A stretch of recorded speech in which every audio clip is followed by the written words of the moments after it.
And welcome to the Michael Zehr Show.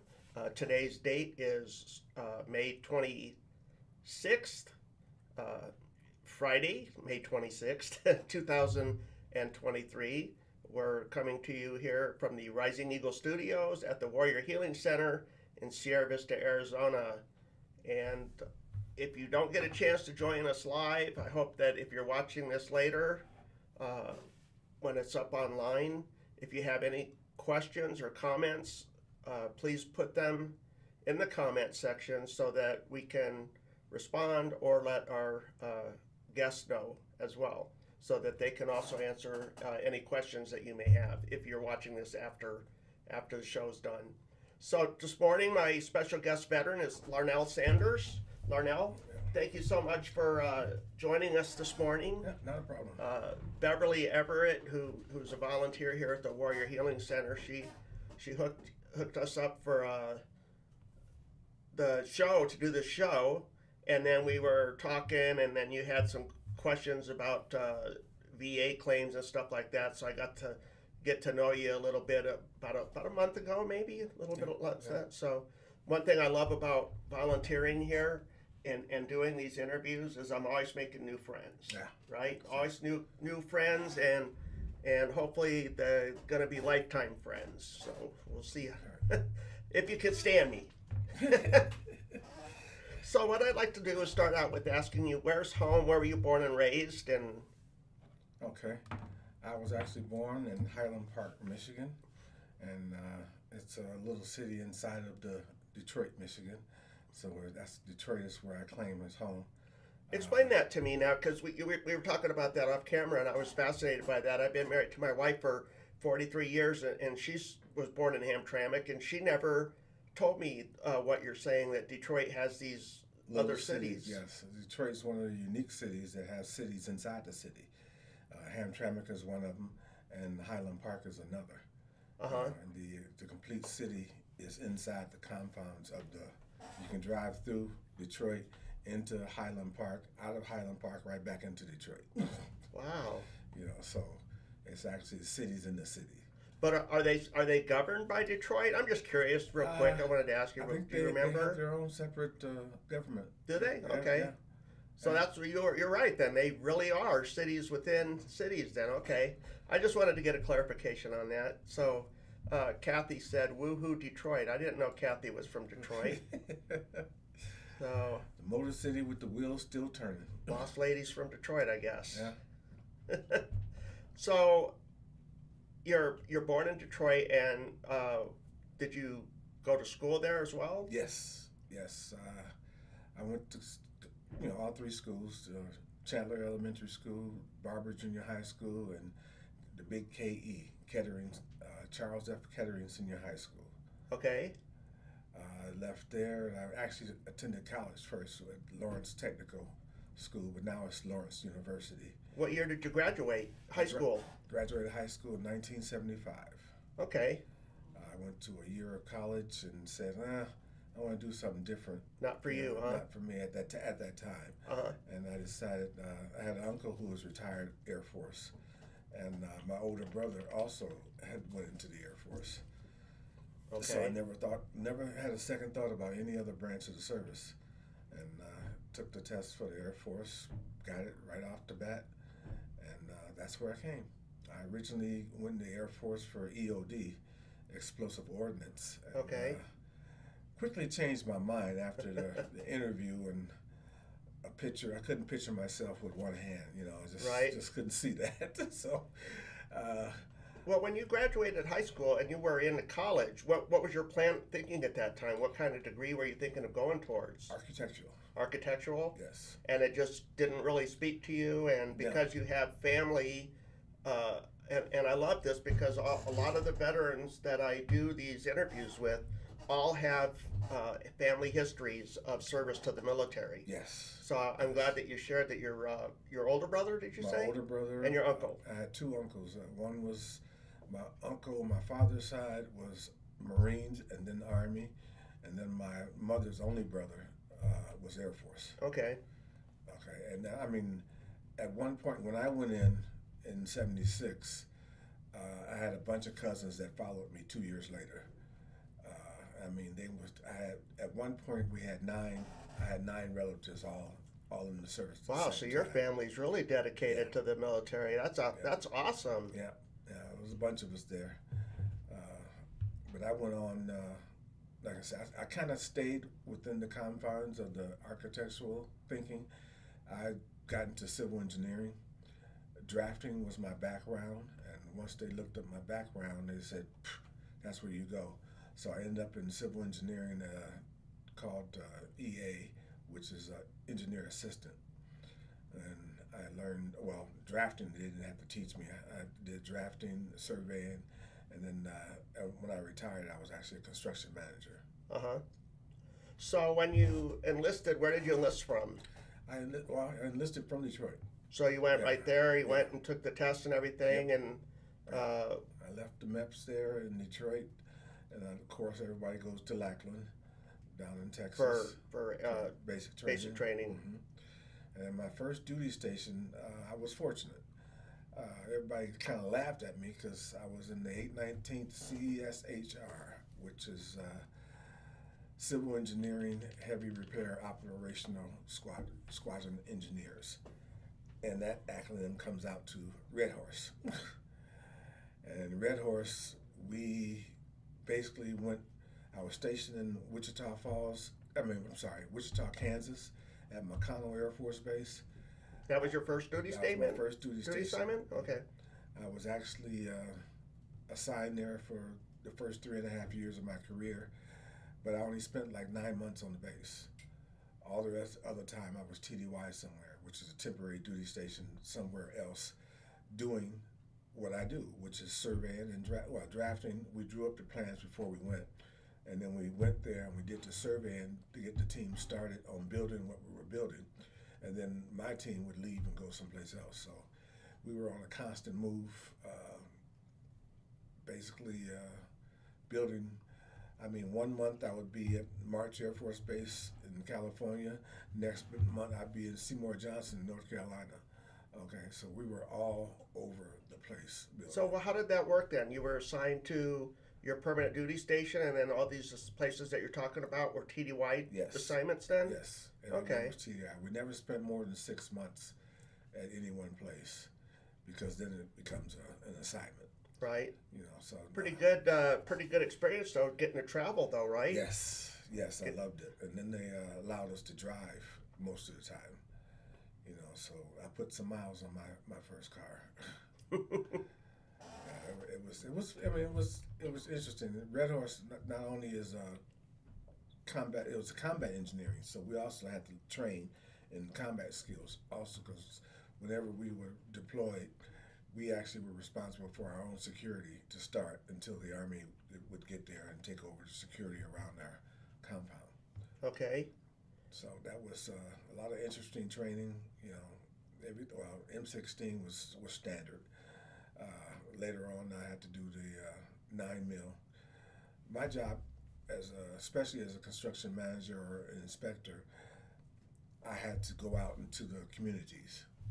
You know, even when I left Red Horse, and I still stayed within civil engineering, and civil engineering itself there's a part called prime beef.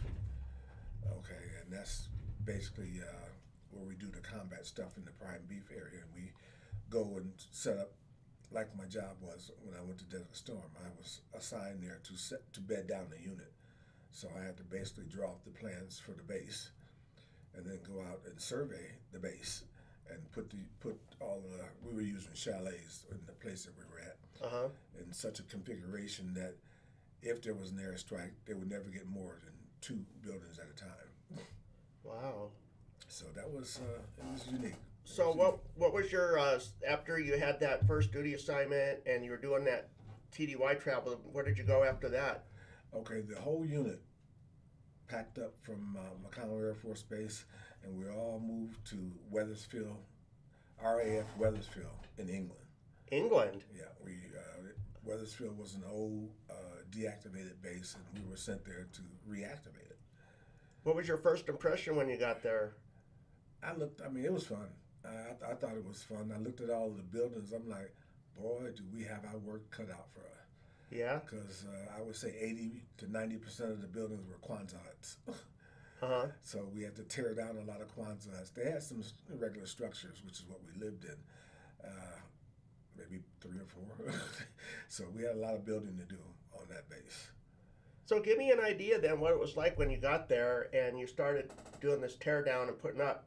What would your daily job be like? What were you doing when you're talking about doing these surveying and stuff like that? That's what I would do. I would go in, we'd look at the building to see if it was salvageable Okay. first. If it wasn't salvageable, we just mark it off on our plans and said, no, we're going to tear this one down. If it was salvageable, we would gut it. And then they would gut it, because as a surveyor, I had the elite job of just telling them basically this is what we're going to do, and I leave. Uh-huh. So I didn't do a lot of the construction part. So you actually know how to go in then when you're looking at these buildings, and you can actually tell by looking at them structurally if they're safe then to be occupied. Most of them, yeah. Wow. Yeah, I would tell them, and then of course we would look at it and say whether it was salvageable, and then the officers, the engineers would go in and take a look at it and say they would either confirm or say no, tear it down. Most of the time they always confirm what we came up with. You know, that was the fun part. Uh-huh. You know, they say, yeah, you guys know your job, so. You know. Now, because it was in England, did you have to get their permission to tear these buildings down, or was that considered part of our, how the embassies are considered American property? How does that work? Everything you have to get their permission for everything. Okay. Yeah, you had to get their permission for everything, but it wasn't too bad because it wasn't a lot of tearing down. A lot of things we redid were salvageable. You know, Mm-hmm. it was one of the first projects we had was we didn't know it at the time, but we went to a class, a Kwanzaa hut, and then we were just trying to see what we got to do to clean it out and all this other good stuff, and we stumbled upon a stockload of alcohol, you know, and gold mine, huh? yeah, that's what we thought. We said it was a gold mine. I mean, it was cases of this, cases of that, cases of beer, cases of everything. And of course, we are also known as a party unit, too. Okay. You know, so we build and we party. We build and we party. And we decided, well, of course, we start helping ourselves and, taking the stuff back to the thing. And we didn't know that part of the Kwanzaa hut was actually attached to the Class 6. Oh. And that was the Class 6 storage.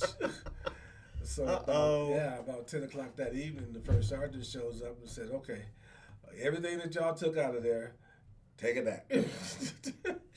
Take it back. And then when we went to take it back, he showed us. He said, that's the Class 6 over there. I was like, well, we didn't know. He said, I don't know. We're not saying that you broke into the Class 6. We understand. It was an honest mistake. I just want everything back. And he got about 99% of the things back. The things we had already opened, we were able to keep, but the rest of the stuff we had to bring back. Did they make you pay for it? No. No? No, they said it was just a misunderstanding. That's all it was. No one got in trouble or nothing like that. Interesting. Yeah. I don't know how they actually discovered it. I think somebody must have went and opened that door that led to the Class 6 that triggered the alarm. Oh, okay. And that's how they discovered that the two were attached. Other than that, we probably would have got away scot-free. But like I said, we wasn't trying to rob nobody or nothing like that. That was just, we thought it was old stuff. It was a lot of the things that we found was stuff that we weren't used to. There's a lot of different brands of alcohol, a lot of different brands of beer and stuff, everything over there. So we thought we found something back from the 60s. Yeah. So. Or earlier even. Or earlier. Yeah. I think the base was originally closed. I think the base had been closed since about 62 or something like that. And this is now 79. That's when we got there. Okay. So we're just thinking that we, hit a gold mine. So, but that was have enough alcohol to last you for the rest of your life there. Tour, yep. At least your tour, yeah. So I was looking forward to going TDY all over Europe. That was the premise from getting me over there, They said, just like we did in the United States, we were going to TDY to all the different bases. I Right. was going to go to TDY to all the different bases over in Europe. So, of course, I re-enlisted quickly. So you're what part of England is that base at? Close to, like what's it Okay, close to? it's right outside of a little town called Finchingville, Uh-huh. which is not about 7 miles from Braintree. I guess Braintree would have been the biggest city in that area. That's where the train, you had to catch a train and everything from Braintree, which I believe was. I'm trying to get my bearings straight. I think it was just north of London, maybe about 50 miles. About 50 miles 50 north of miles London. or something like that, north of London. There were a lot of bases. We were at a lot of bases there. I mean, I can think of a few of them: RAF Chicksons, RAF Alconbury, Mildenhall. RAF Mildenhall was the base that everybody came into, and then right next to Mildenhall was RAF Lakenheath. You had RAF Upper Hayford. So there was a lot of RAF bases that the U.S. occupied. I think in that little area for us, there was like 7 different bases that we occupied. Wow. You know, and what fascinates me about it is not a lot of soldiers get to go to these RAF. What is that? Royal Air Force. Royal Air Force bases. So for you getting to go there and see all this stuff, there must have been a lot of history and stuff that was there. It was amazing. And England, of course, during the World Wars, had tons of RAF bases. I mean, I don't think you can go maybe more than 5 miles without seeing an RAF base. They had RAF bases all over the place, and I'm like, yeah, they played a major role in the wars because they had so many different RAF bases. It was crazy. So after you were done with that duty assignment, where did you go from there? I left RAF. Well, actually, I changed from RAF Wethersfield to RAF Alconbury because just before I went over to England, I got married. Oh, okay. And my wife also was military. Did you meet in the military, I'm guessing, Yes. then? Yeah, Okay, we met same in the unit, military. or? No, yeah, no, no, we were in the same unit because I was in Red Horse and she was in base civil engineering. Okay, Okay. At the time, Red Horse didn't allow women. okay. That has all changed because now, there's no gender specification for Red Horse. But at the time, so she was in base civil engineering. We got married and we went joint spouse, so she came over too. Okay. But they couldn't station her at RAF Wethersfield because they didn't have a position for her. So she got stationed at the closest base, which was RAF Alconbury. It's 50 miles away, to be exact, 52 miles away from Wethersfield. At the time, she couldn't drive. So we had to live by RAF Alconbury, and I would have to take her to work in the morning and then drive to Wethersfield. Okay? Wow. And that, finally, once we got know enough people, her boss or someone from her office would pick her up. And then I still had to drive 52 miles every morning. Yeah. To go to work at Wethersfield. All my friends and stuff that we came from the States were there at Wethersfield. So our babysitter was at Wethersfield. So I would get my son. Right. We drive down to Wethersfield, drop him off, and then I go to work. So your son was born there in England then? No, my son was born actually at McConnell Air Force Base. Okay, before we left in '79. Uh-huh. I have a daughter. She was born at RAF Lincoln. Oh, okay, I gotcha. All right. Yep. So that after about 4 or 5 months of doing that, I requested to transfer from Wethersfield to Alconbury, and they moved me to Alconbury. And what year was that? Remember? 80, 1980? Yep. Okay. Yep. So we were there. I was basically there from '79 to '82. My daughter was born in '81. Okay. So I was at What part of England was she born in?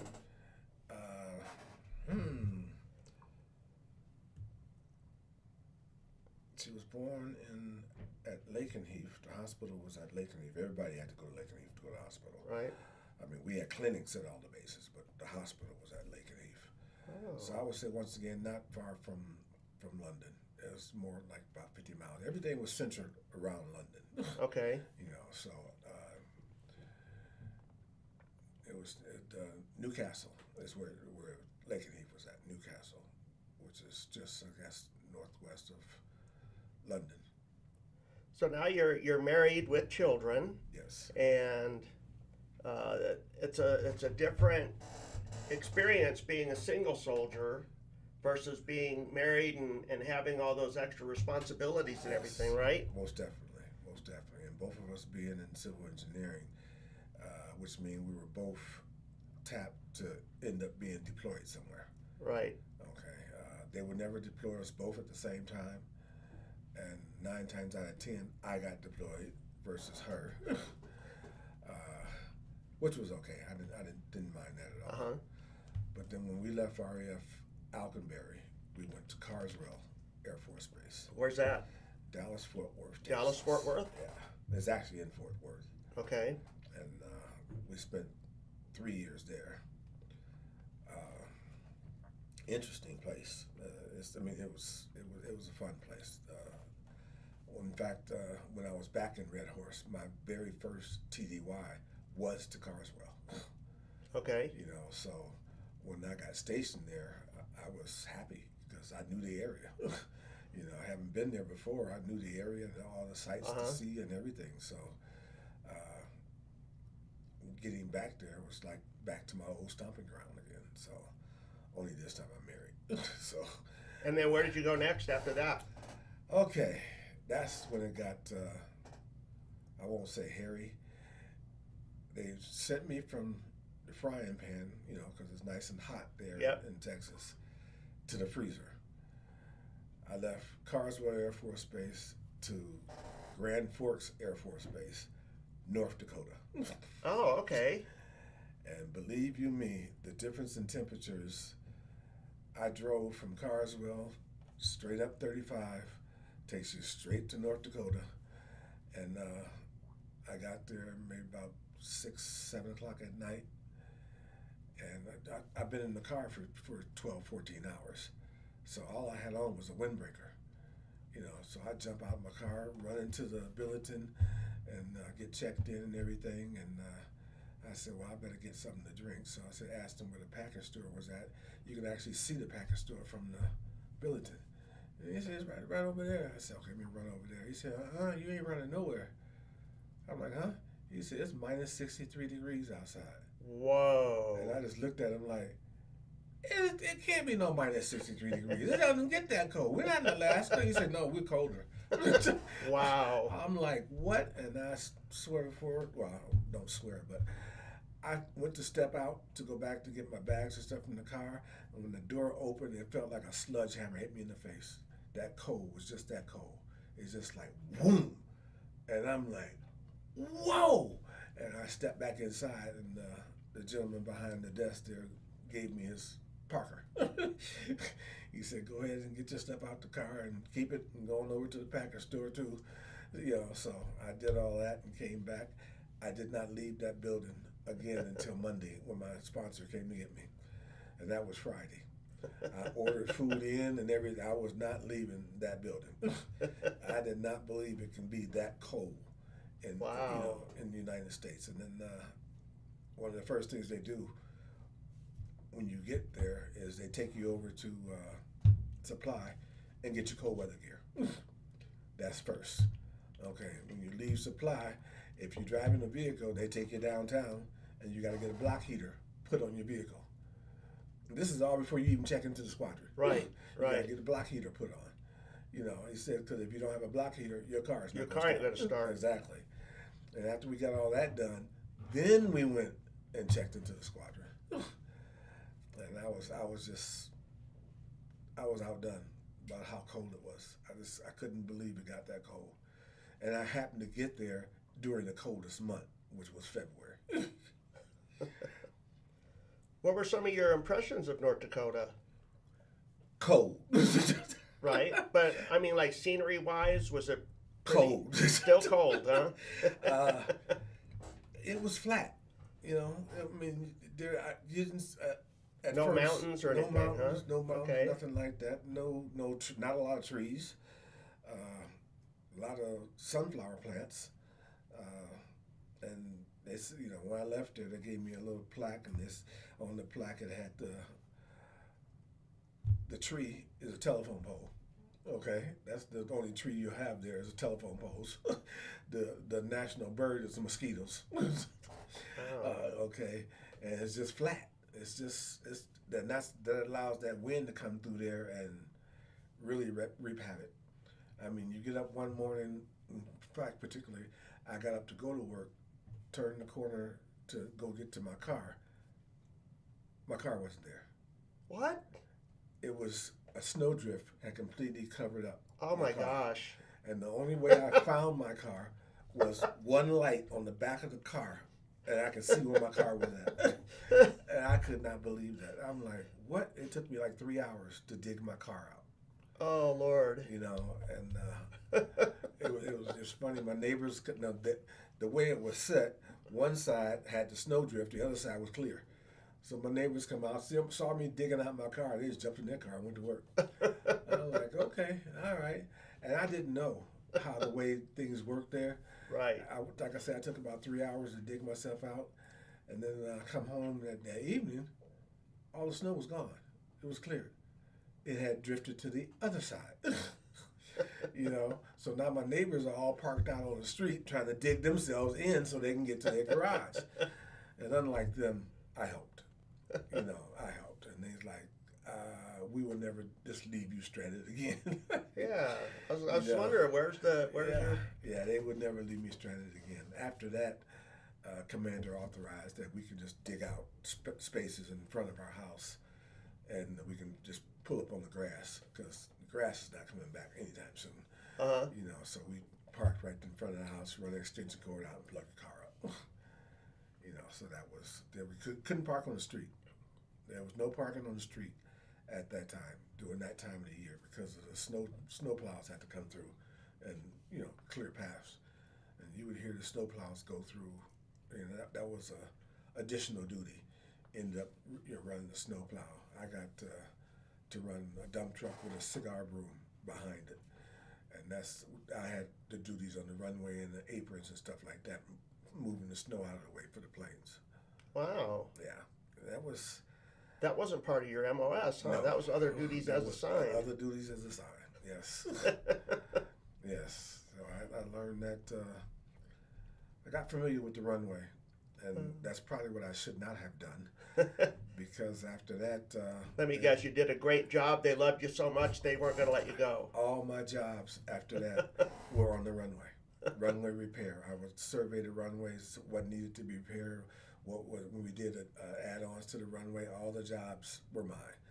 They said, because you have runway experience, you know how to get out there, you know how to talk with the tower and all that good stuff. And I'm like, what happened? Well, not only did it happen there, every base I went to after that, it followed me. All the runway jobs I got. And I'm like, boy, I got cursed. I got literally cursed with having to stay out on the runway. But that's... When you talk about the runways, I remember, because I got stationed here in '77, and I've been here, I haven't left.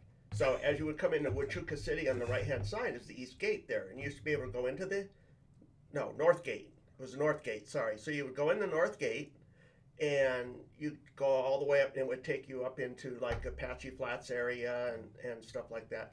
Well, I don't know what year it was, but when they expanded the airport, the runway, they closed the North Gate.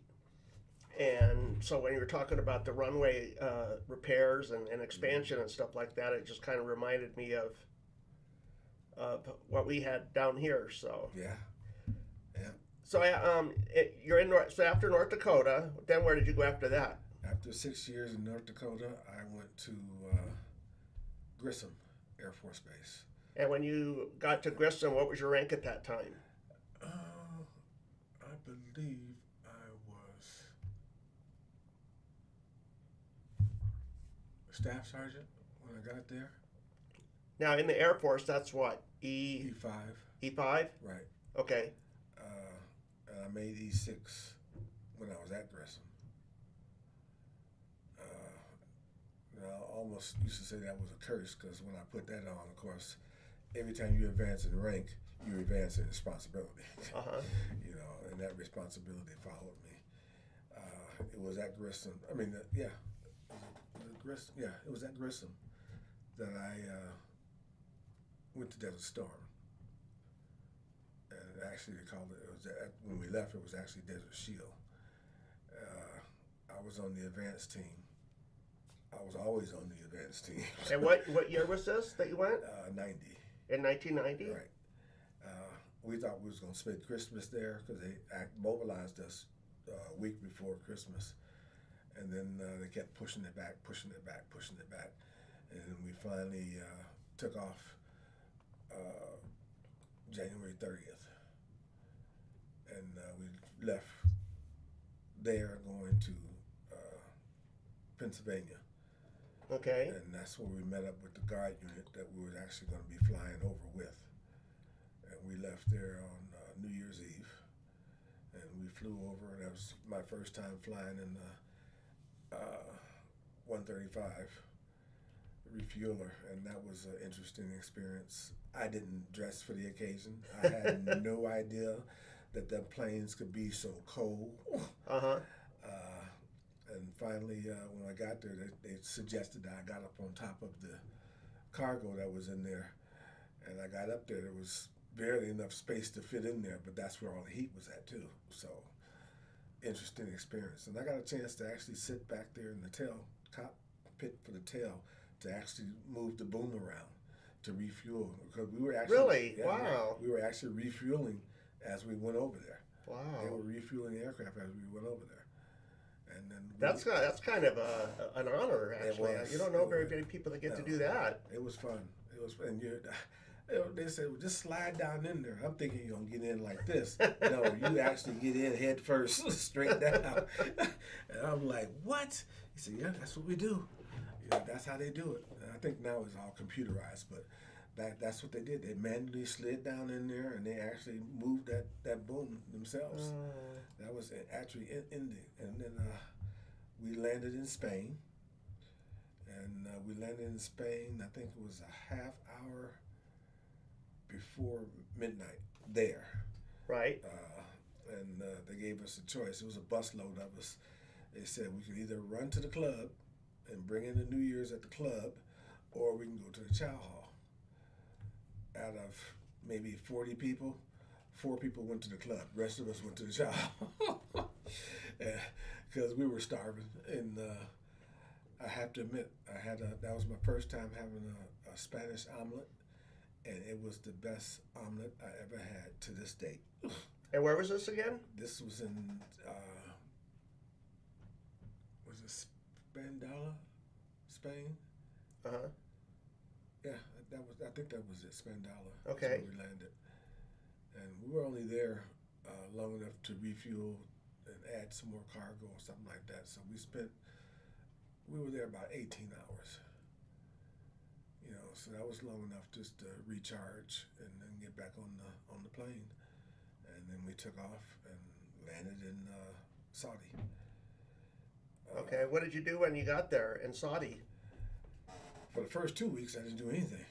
Well, what was your impression of it when you got there? Because you'd never been there before, right? So hot. So you went from a cold duty station like negative 63 in North Dakota. Now you're in Saudi where it's hot. I actually left in England. I mean, no, I know, but your experiences. Yeah, the experience is night and day. Yeah, we get there and we're under Jeddah is where we ended up landing, and it was a marvel because as hot as it is outside, underneath that I won't say tarp, but underneath the canopy type where they had all over the airport, it was actually cool. It was actually cool, and they said it was just the way it was constructed. There was no air conditioners running or nothing. Wow. You know, they said it's just the way it's constructed. But I was privileged because being the job that I have, I was all over the place. I went over to the unit that was there, and as soon as you got outside of that area, you felt the heat. And I'm like, wait a minute, how in the world is that possible? And I would go back inside it, it's nice and cool. And he said, it's the way it's constructed. It's constructed to basically have be a air conditioner, you know, self. Yeah. The way it was like a bunch of teepees all over. That's how it's constructed. He said, yeah, inside it's natural, it's nice, it's livable.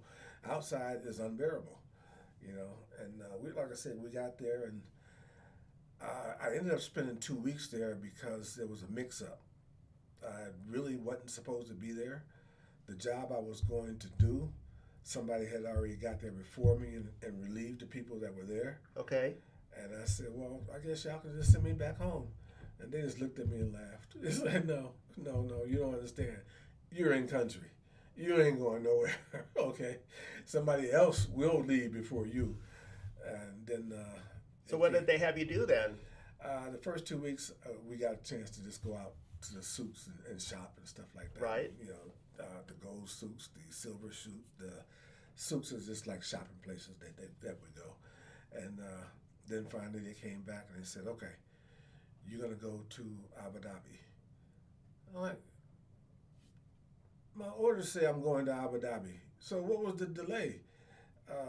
They said, well, we thought we was going to send you to Sharjah instead of Abu Dhabi. They said, okay. And we packed up everything and got ready to go.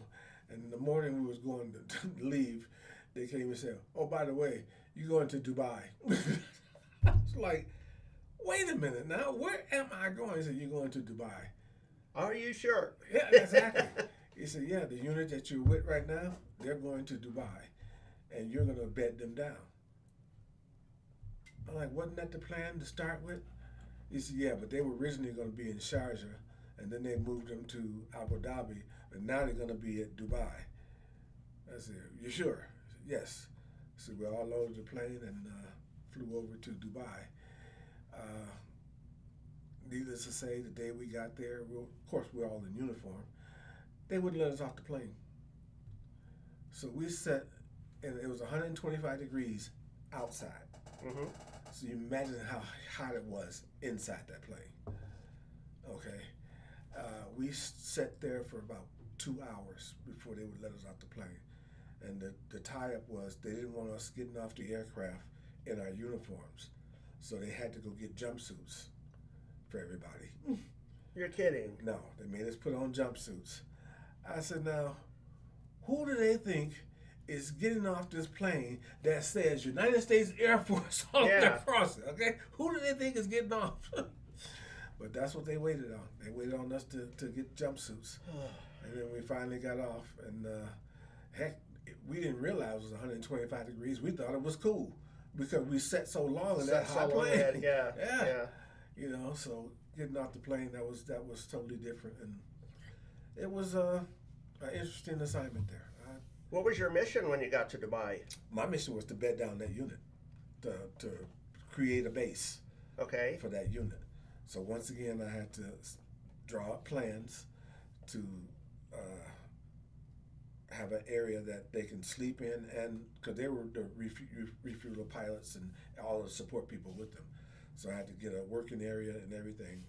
I think they said in a matter of 12 days, I spent somewhere close to $10 million bedding that unit down. And the reason I spent so much was we could not buy anything. So how long would it take you then to go from scratch to do your plans to when construction starts to when it's done? What is the time frame on that? There was no construction. Everything was prefab. Oh, it was all prefab? Yeah, Okay. That's what cost so much. Okay. They call them chalets. We would call them trailers. Okay, so we had to buy these rent. That was the other thing. We couldn't buy anything. We had to rent or lease everything. Okay, and after I got done, I mean, I was with the man with the card. You know, when I went downtown, that was another part of my job. A lot of part of my jobs was I always had to interact with the whoever the community was, and I'd go down to get things, and people were putting partial payments for this, partial payments for that, and I said, how much for all of these? And they come up with this ridiculous price. I said, here you go. They said, all your units that you were waiting on, well, they just got sold. I was taking everything. And I got all the chalets done. I got the generator generator was the second biggest generator I'd ever seen. But I had to have at least one generator to power up the whole unit, the whole base. And it was something like, if I'm not mistaken, 50,000 a week. Wow. Just to rent it. But it ran 24/7. You know, it ran 24/7, and I had the electricians, of course, wire everything up. Their electricians, not ours. They wired everything up, and once, first the colonel had to approve my plans, and he approved the third version of it, which I still have to this day. They're in my storage somewhere. When he was, happy with the way things were scattered out, and like I said, I had to always keep in mind no two buildings could be in a line that they can take them out. Right. Like that. So it was a big area. We were at the end of Dubai International Airport. They gave us the whole south end to build the base on. Okay. So we shared the runway. So our aircraft shared their aprons and everything when they came in. So it was very interesting. I mean, it took, I'd say, about a month, and everything was up and running. And then where'd you go after that? After Dubai, where'd you go? Of course, I went back home to my base there in North Dakota. Okay. And then from Froze your butt off again? No, I'm sorry. I said North Dakota. Oh. To Indiana. Indiana. Right, Okay. That's where I was at. And then once I left, no, actually, I was in North Dakota when I went to Desert Storm. I left North Dakota, then I went to Indiana. And it wasn't as cold. I was happy to be there, just to get away from North Dakota. But Grissom closed, or as they say, realigned. So I had to do all the things to shrink that base. When I left Grissom, which was in '94, they sent me to McGuire Air Force Base, New Jersey. Wow, you have been all over the place, haven't you? Yeah, and then from New Jersey, I spent, supposed to have been there till '97, because it's supposed to be a 3-year assignment, but ended up about 10 months into that assignment, I actually had another assignment. They said... you must have been doing such a great job, because everybody kept reassigning you. Well... Everybody wanted you. I was into something that things were happening there that shouldn't have been happening, and I had to do reports that I didn't really want to do, but I did. But and then they had to get me out of there, so I left there, and they said, where do you want to go from here? I said, Langley, Virginia. And they said, no, how about we make another stop in between? I'm like, what? They said, Johnson Atoll. I said, never heard of it. Yeah. Everybody's like, oh, you are going to hate it. It's an island in the middle of the Pacific. There's nothing around it. It's a little bitty island. I'm like, oh, Lord have mercy. What am I getting into? They said, it's a short tour. You're only going to be there for 12 months. I said, okay, all right. So I left McGuire, and I get to Johnson Island. Well, in between, I had to stop in New Mexico to get some kind of training. And then I had to leave there and go to Pearl to get some more training, which is in Hawaii. Of course, I loved Hawaii. And Hickam actually was our reporting base that supported Johnson Atoll. And then I ended up in Johnson Atoll. And I'm looking around, and they were kind of, at first impression was, this is so small. Are you kidding me? We live here? How many people are here? You know, they said it's about 3,000. What? On this little rock? You know, the base was basically 3/4 of a mile wide, about 1.5 miles long. That's it. It's 1.5 miles long, just long enough for the runway. Right. That's it. On the one end of the runway, if you miss it, you're in the water. The other end of the runway, you may have 100 feet. Okay, because there was roads on both ends, but it was interesting, you know, to say the least. When they took me on a tour around the island, we got to one part of the island. They said the sea turtles come in here to spawn, okay, And just as they said that, one sea turtle showed up, and I'm looking, I'm like, oh, it's huge. They said, that's a baby. I'm like, what? This thing is like 10 feet. He said, that's a baby. He said, you wait till they come in. Okay. Then on the other end of the island, the barracudas come in. And he said, when they come in, this whole end turns black. You know, just jet black, because they come in to spawn. I said, okay. Then on the other side of the island, the sharks come in. Oh, no thanks. I'll pass. Yeah, you know, the sharks come in. They said, and they're so thick, you can actually walk across them because they're just that thick. And I think the guy said they're all female because they come in just to lay their eggs and then go back out. And then on the other end of the island was fair game. Okay, that's kind of where when a child hog gets rid of all their food, they just dump it in the water out there, and all the different kind of fishes come in to eat. I've seen some different fish I've never seen before, but they all had respect for the bigger ones. You know, when they're down there feeding, if a shark comes in, all the little ones disappear. Yeah. You know, so you see the sharks come in. But I didn't know the shark had a predator too, because when those eels come in, the sharks disappear. Really? Yeah. Yeah. I didn't think anything scared a shark. Them sharks disappeared. And on the island, there was one single house. They call it the Point House, and that was where the island commander lived. Okay, which is my boss. Okay, and he gave us kind of like free reign of his house. He said, anytime y'all just get bogged down or just need to relax, just come on over. The door is always open. The fridge is always full. So you come in and just, you know, relax, enjoy, turn on the music, whatever. And he was Colonel Forster, not Colonel Forster. I'm sorry, his name will come back to me.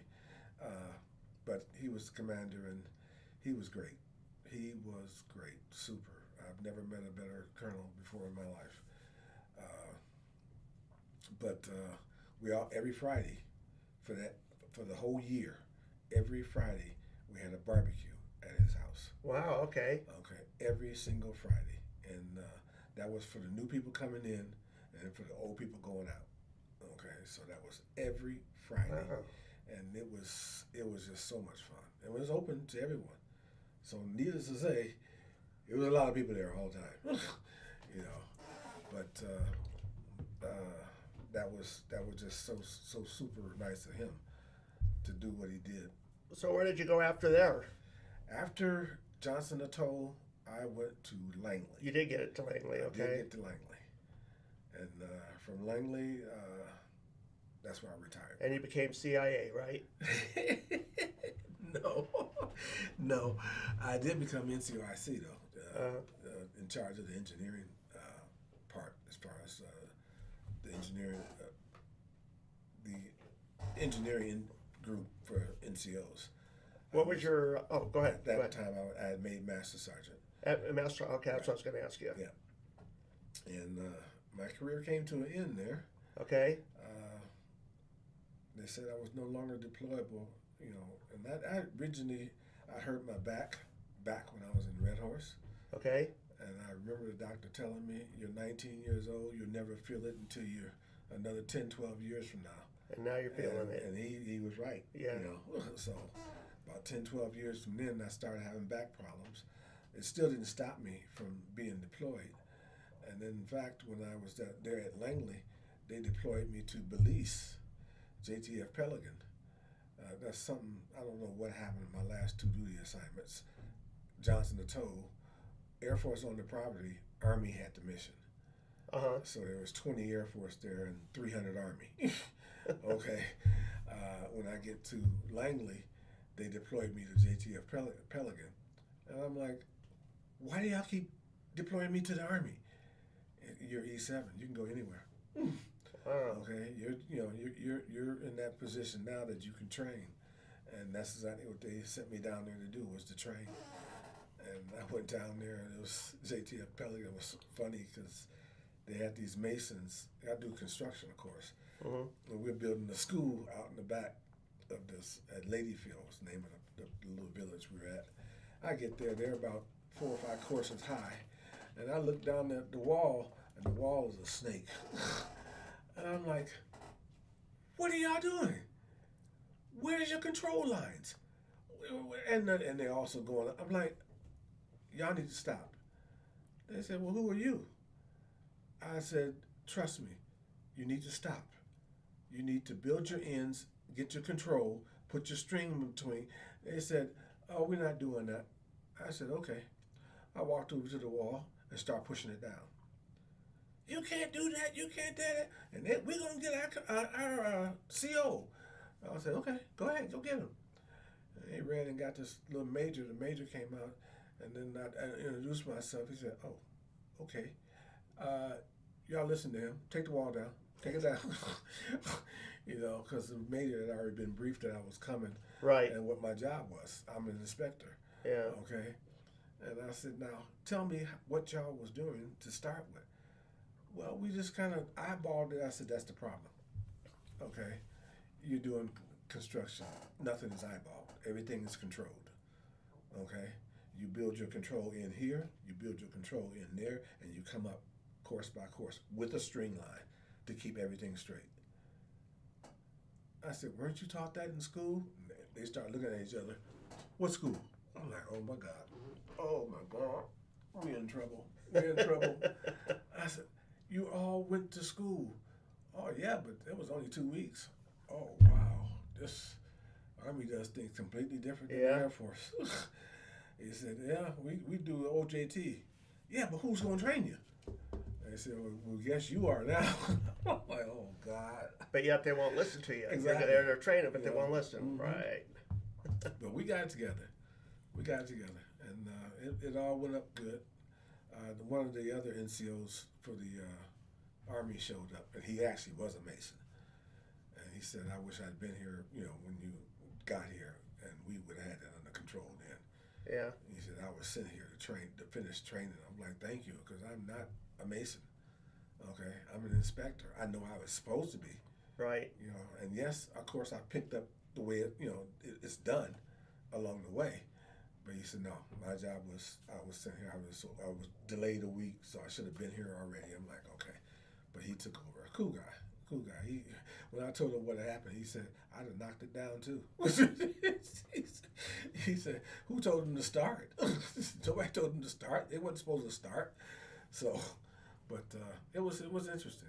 Belize was Belize is a beautiful country. It's just too many things in the wild for me.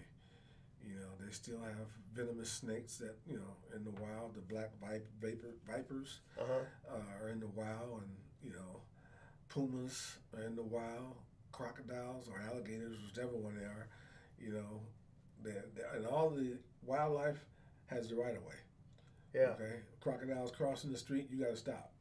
You cannot hit it. Okay. If he decides to sit in the street, guess what? You're going to be sitting there waiting until he moves. Now the snakes were different. Everybody was bobbing and weaving trying to hit the snake. They're trying to hit them.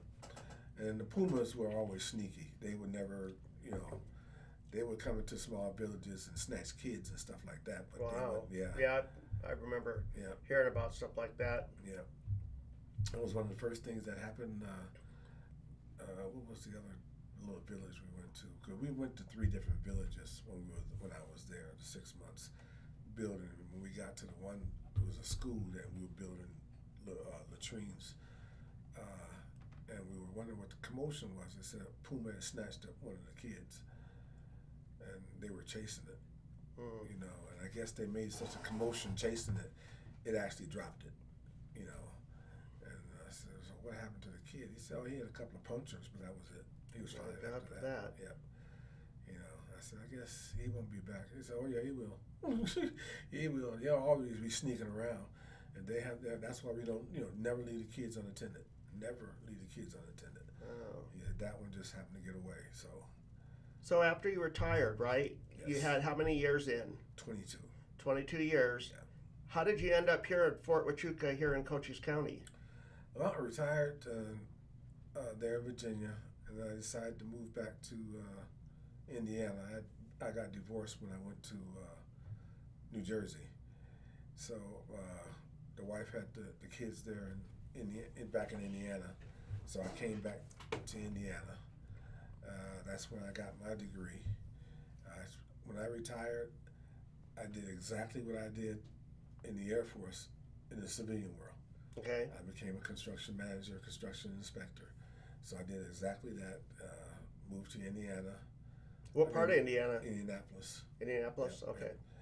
I was there for about 5 years working for a company. Okay. And then I got a better offer from Walmart. From where? Walmart. Okay. To be a construction manager. Okay. So for the next, 5 years, I had to move. I left Indiana. I had to move to Arkansas. And then I went, just like back in Red Horse, all over the country, building stores. Wow. You know, Okay. So that was fun. Did you come here and do ours? No. No. No, I did come. I was up in Phoenix though. I did do one up in Phoenix. One in Phoenix. Yep. But I never came down this far. And then when I left Walmart, I went back to Indiana, and that's when I had a stint as manager at a Goodwill, and then facility management at the library there. And then that's when things started catching up with me. My PTSD caught up with me. My medical problems caught up with me. So I went through from 2011 to 2016, about 5 years of really rough times. Losing jobs left and right, couldn't stay stable, in and out of the mental hospital. Things just, kind of like fell apart. I did get remarried, and she went through a lot. I would never, if I was to give her advice, I would have said, don't marry him. He's not stable. He's got some issues that he's got to deal with. And she's dealt with them. And that kind of brings me up to here. Then I had a third child, and it was a daughter. And she graduated high school back in 2020 in Carmel, Indiana. Indiana. Okay. She went to Carmel High School. So what year did you come here? 21. At 21? 21. Okay. Yeah. Because my daughter decided she wanted to go to ASU. All right. And we said, well, we're not going to send you out there by yourself. And I was ready to leave Indiana anyway. So we all came out to her to go to school there.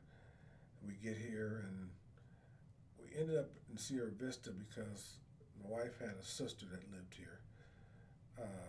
She retired Army. Okay. She was Corps stationed at Fort Huachuca, and she retired Army. And she kept telling us not to move here.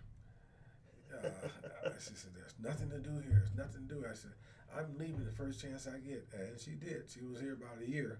After about a year, she was gone. She's now in Virginia. Okay. And we're still here.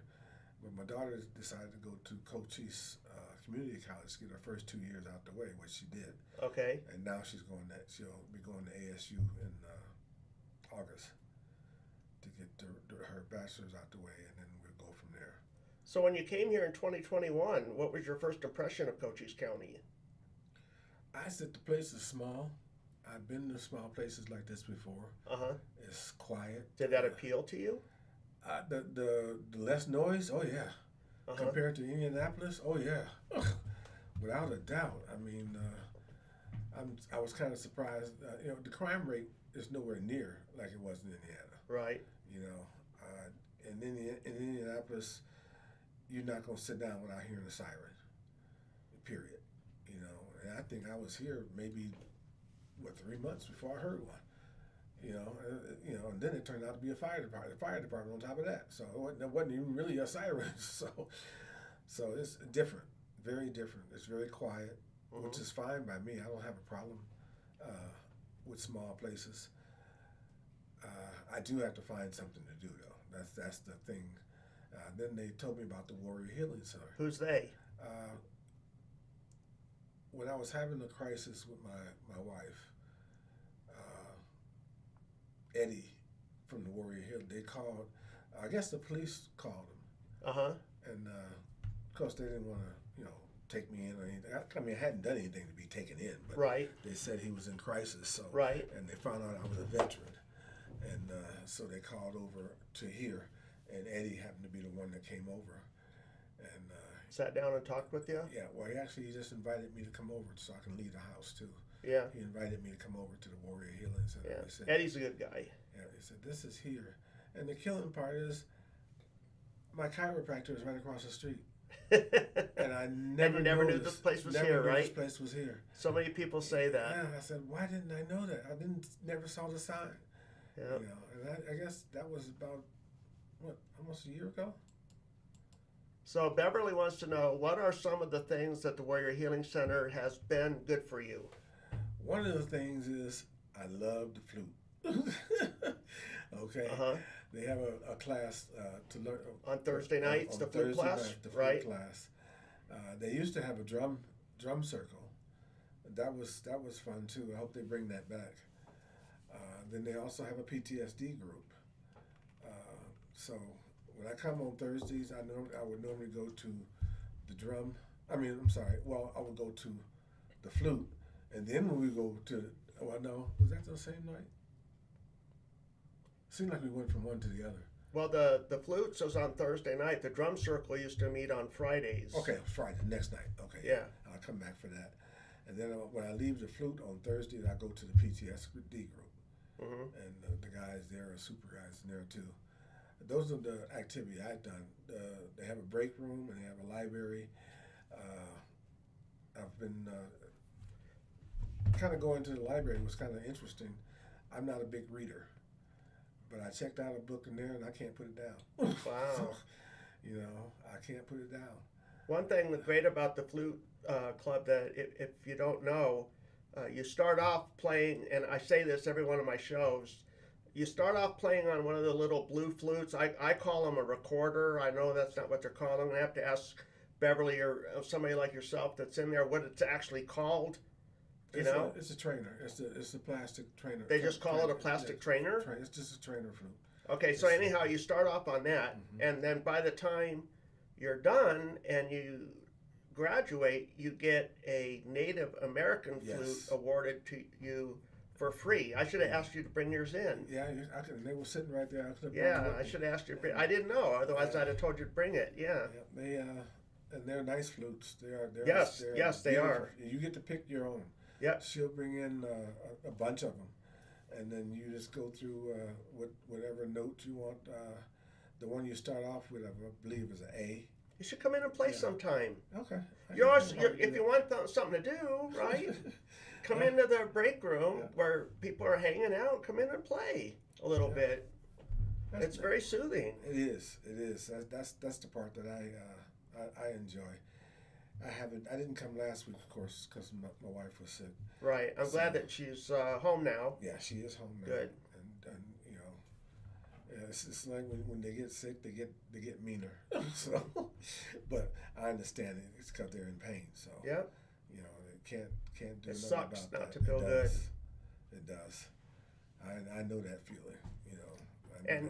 And you said that, if you're looking for things to do, they're always in need of volunteers here. Yes. I don't know if you filled out a volunteer form or not, but those of you that are watching, if you're not doing anything and you're kind of restless and looking for something where you'd kind of like to donate your time and you want it to go to a good cause and help your fellow veterans, come to the Warrior Healing Center, walk in the front door, sit down at the computer there. There's a volunteer form.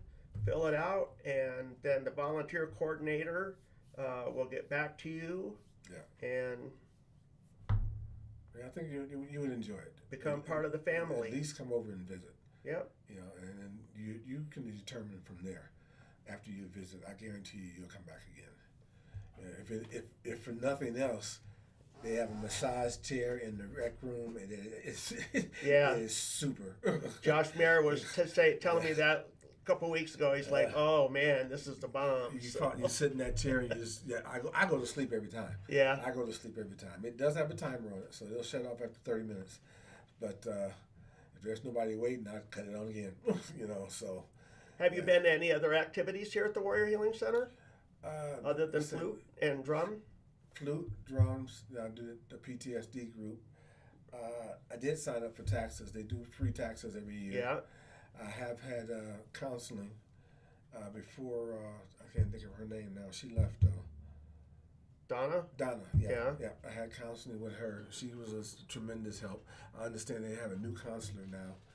I haven't had a chance to talk to him though. And then, did you come to any like the Bagel and Brew or the Fun Food Fridays? Have you been to any I'm of glad those you type said of that. events? I'm glad you said that. The bagels and brew is fantastic. Uh-huh. They have all kinds of food. Okay, all kind of food, and then coffee, and and they have all kind of drinks in the fridge back there. So it's a super time. But you get something out of it more than just the Yes, food, don't the you? people, the people, the Yeah. people. They're such friendly people. Interacting with other veterans, with yeah. other veterans, veterans or Yep. their spouses or widows, whichever. But it's a bunch of super nice people, super nice people. So in closing, do you have any words of encouragement that you'd like to pass on, or if not words of encouragement, maybe words of wisdom, or? Well, you know what? I got a text this morning from a fellow vet. And if you don't mind, I'd like to Sure. read it. Go for it. Uh, This wasn't planned. I don't know anything about this. No.